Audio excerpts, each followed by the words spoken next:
माओवाद के समूल नाश का लक्ष्य। लीजिए सुनिए अरविंद कुमार मिश्रा के लेख का ये ऑडियो संस्करण। प्रस्तुतकर्ता भाजपा संगवारी।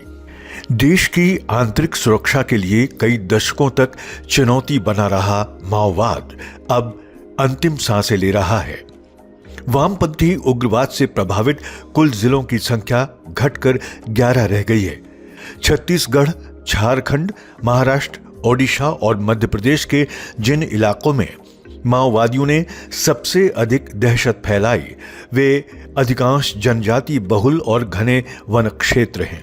ऐसे में अब केंद्र राज्य सरकारों को माओवाद प्रभावित क्षेत्रों के समग्र विकास के लिए स्पष्ट कार्य योजना के साथ आगे बढ़ना होगा।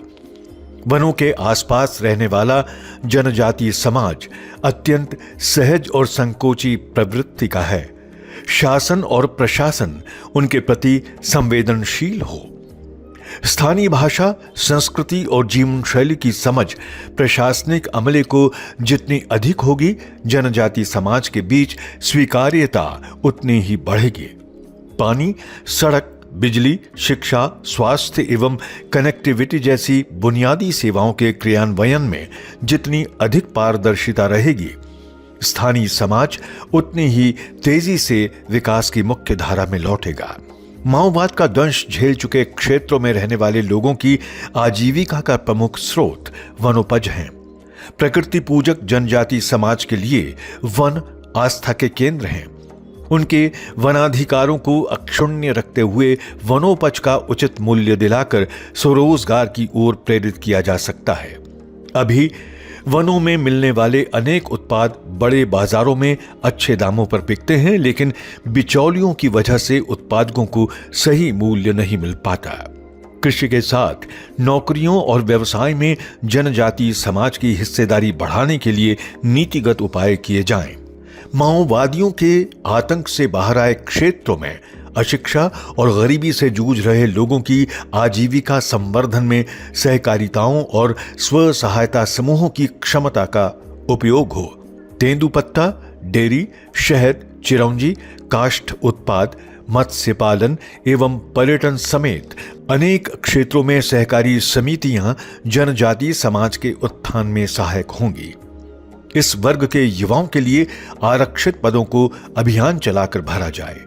माओवादी विचारों के दमन में जनजातीय समाज की प्रतिभाओं और समाज प्रमुखों की स्वीकार्यता का उपयोग किया जाए, जैसे कि बस्तर पंडुम और बस्तर ओलंपिक जैसे आयोजन जन भागीदारी से सामुदायिक विकास के उत्कृष्ट नवाचार हैं। माओवाद के विरुद्ध राष्ट्रीय जागरण में बैगा, पुजारी, गायता, मांझी जैसे समुदायों को मंच मिले तो इनकी आवाज देश और दुनिया तक पहुंचेगी। इन क्षेत्रों के विकास को टिकाऊ बनाने के लिए जरूरी है कि विकास से जुड़ी योजनाओं के निर्माण और क्रियान्वयन में स्थानीय समाज की सक्रिय भागीदारी हो। माओवाद से खनिज और वन संपदा से संपन्न देश के बड़े भूभाग की विकास यात्रा को बाधित किया गया है। इन क्षेत्रों में औद्योगिक विकास के लिए संसाधनों का पर्यावरण अनुकूलन नियोजन स्थानीय समाज की चिंताओं को दूर करेगा। यहाँ के निजी और सार्वजनिक उपक्रम सामाजिक उत्तरदायित्व कार्यक्रमों को नियामकीय अनिवार्यता नहीं बल्कि सामाजिक उत्थान का माध्यम बनाएं।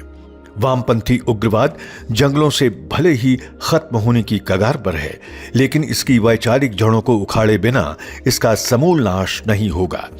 लोकतंत्र की जगह बंदूक का राज चाहने वाली इस विचारधारा से देश को हुए नुकसान के बारे में भावी पीढ़ी को बताकर ऐसी अन्य चुनौतियों से बचा जा सकेगा।